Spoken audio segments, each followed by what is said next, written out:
Hello guys, how's it going? My name is Dalrin, and in this video I'm going to show you why the new leveling system and what they've done with it in terms of the combat is actually better.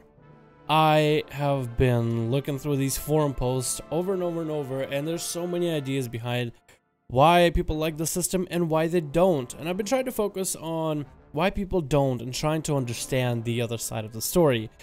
And I guess let's just look at the footage. I need to show you the dungeons. Now, I'm going to show you a couple different dungeons from different perspectives as well. I'm going to show you a lower tier vanilla dungeon that has actually been reworked with, I believe it was Legion update, if not Warlords General update. And then I want to finish with the Warlords of General dungeon, which I think is just a nice topping, nice cherry on top of the cake. Now, the reason I want to give you guys the whole review of the dungeons, not really about the dungeons or the class I'm playing, but rather the overall experience. Something my buddy that has been leveling a character ever since the patch update. He's actually been leveling a character prior to it, and he's been leveling a character now. He noticed something interesting about dungeons, and this is before the actual hell swap that happened recently. So he went into dungeons, and he said that he actually had to fight bosses for a minute. Now, that does not sound that weird. If you're doing a Mythic Plus dungeon, you spend a couple minutes fighting every boss, and you spend a couple minutes fighting a trash pool, depending on the fixes you have. Some fixes are a lot faster, others take a lot longer. You have to have different approaches for different fixes, and it all depends on your group. Now, this isn't uncommon for max level content, but when I heard about the idea that you spend about a minute fighting a boss in a lower end dungeon, I mean, my mind was blown. I don't remember ever running around with full heirlooms and just spending more than what was needed on a boss, or at least I thought. So let's jump into the footage. The first footage is of a Warlock character that I had for quite a while, never ended up actually leveling him, and thought, wow, the level for him is perfect to try out one of the mid-tier vanilla-esque dungeons. And, as you can see, we're spending a lot longer with most of the fights. We have just about everybody in the group full of heirlooms. Everybody's just trying to level through the content and get through it as fast as possible. It's a lot of competent players, but even a normal trash pool with the limitations that is how many abilities we have, it does not take a few seconds to kill everything. No, it actually takes about 30. And the difference between 1 second, 2 seconds, and 30 seconds might not be a lot for a lot of you. I mean, it's literally seconds.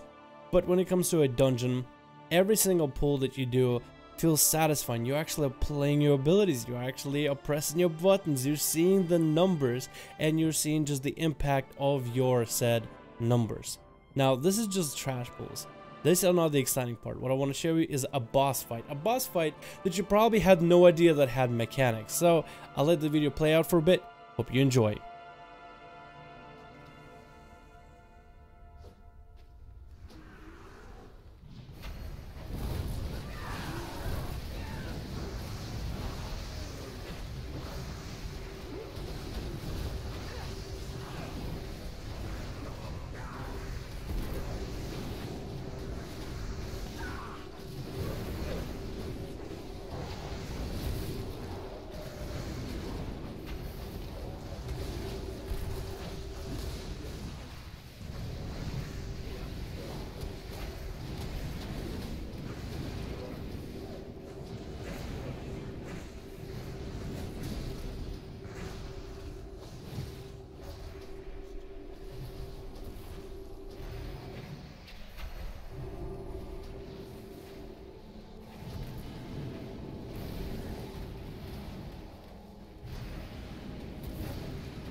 Now, if you've never done this dungeon, you would have no idea that the spider boss even had a mechanic where they would attach a web to you, start pulling you to the spider, and if you do get pulled, it deals damage over time, which means for DPS, hey, if you start getting pulled, run in the other direction. Use a mobility cooldown if you have to, just don't get next to the boss so you don't take extra damage.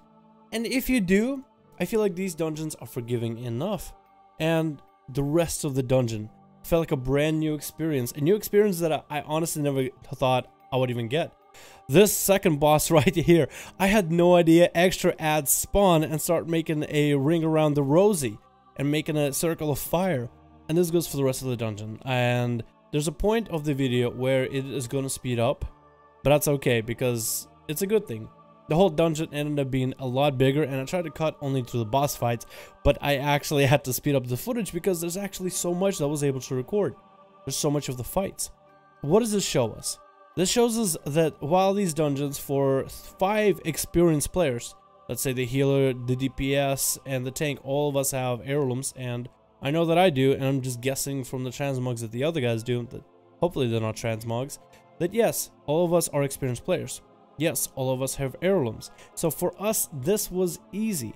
But in the long run, these mechanics and the fights actually felt so satisfying. Even the gear that drops is actually better than what you're wearing with heirloom gear. So in a way, it's like you're rewarded, even though you know you're not going to exchange this gear for heirloom gear. The gear itself is actually better than what heirlooms offer. So in a way, heirlooms don't kind of mess and meddle with your gameplay. They don't actually mess with the content you do by speeding it up and making you burst a lot higher than usual.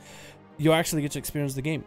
So I got to play through the vanilla as dungeon, learn the mechanics, actually do it right, and I had an awesome time doing it. So I imagine if somebody is doing dungeons and doing any of the other dungeons that you've never been able to do, this is going to be an awesome experience. Not only are there boss mechanics, but there's also add mechanics that work into it. And I guess the biggest argument that I have, or I guess the biggest issue I have with one of the arguments against this whole new system, one of the biggest arguments is this experience isn't actually more difficult. All it does is stretches the time by making the boss's health longer, the fights take longer, we're still going through our simple 4-button rotations. What's the point of this?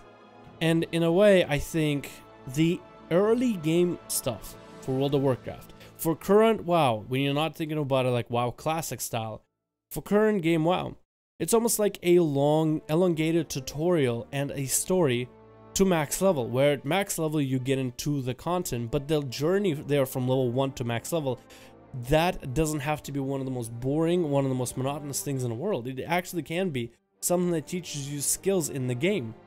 There's actual fights where healers have to do certain mechanics, fights where DPS have to do certain mechanics, fights where tanks have to do certain mechanics.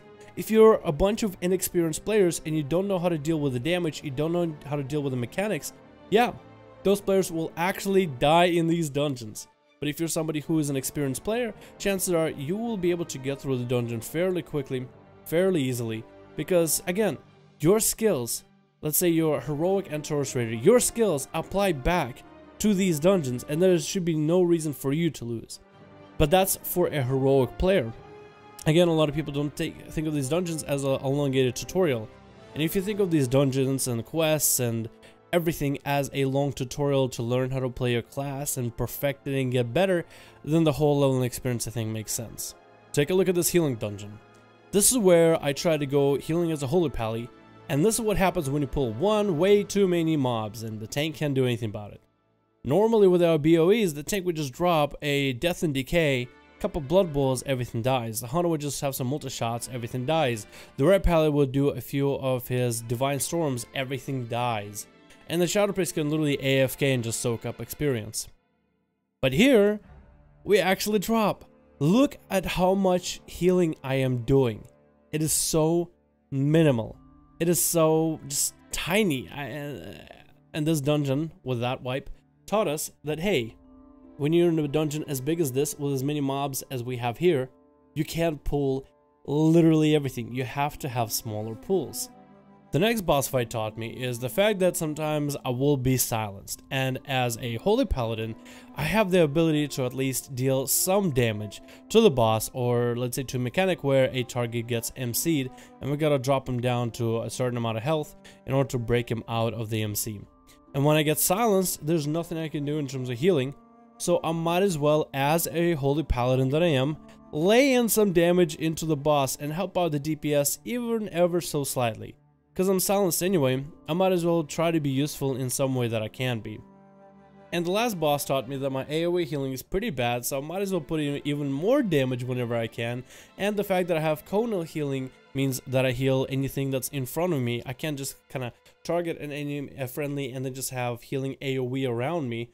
I have to actually turn myself, heal them all, and find pockets where I need to heal to redistribute my mana, maybe even sacrifice my health for some healing for my allies, or take the time whenever possible to deal as much damage to the boss as possible, help out with whatever AoE I could, especially at the lower levels.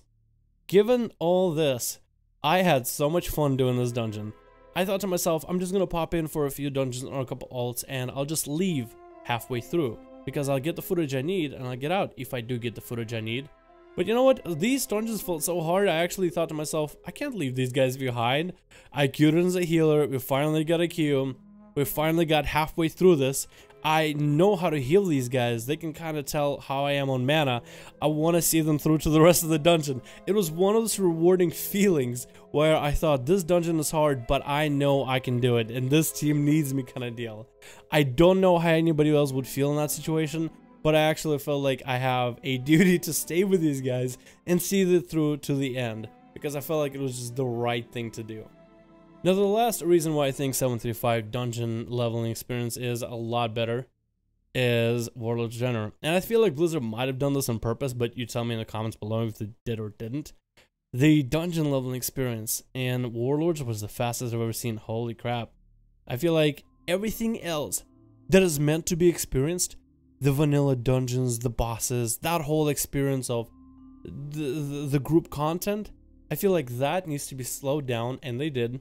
It needs to be made a little bit harder, which they did, and it needs to be something like of a tutorial style of gameplay, which I feel like they did a pretty good job with.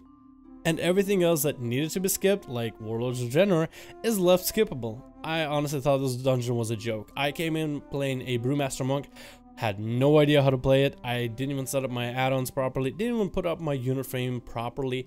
I had a hunter who had a pet that was on taunt the whole time, and for the most part had no problem creeping aggro. I don't think anyone even got low in terms of health unless they were standing and shit, and it was just so easy, so skippable compared to what I was doing in vanilla as dungeons, like the lower levels. This was honestly a cakewalk. I had no idea what I was doing. I don't think my health ever dropped low. I don't think I got too much crazy healing for the most part, and I felt like I was skipping through the content. So basically think of the first time you've done before the new leveling, like Dead Mines kind of skip, like where you just run with heirlooms one-shot and things. That's kind of how Warlords of General felt like, and I didn't even have heirloom gear on. I just literally had best Mr. Pandari gear I could get from back in the day, because I played this monk back in MoP and never played him again until now. Thank you so much for watching the video. I hope you enjoyed. Let me know if you think about what you think about my idea where I think Legion and Blizzard made it so that Warlords is skippable and everything else is a lot better. If you guys enjoyed this video, go ahead, give it a like. Likes all of my videos to reach a wider audience, so that would be appreciated. If you enjoyed these kind of videos, updates, discussions, and duels, be sure to hit the subscribe button. And if you want to catch the live streams, be sure to hit the notification bell next to the subscribe button down below in order to catch that. Thank you guys so much for watching. I hope you enjoyed, and let me know what your thoughts about this video and the leveling in the new patch. Thank you guys all. I'll see all of you in the next one.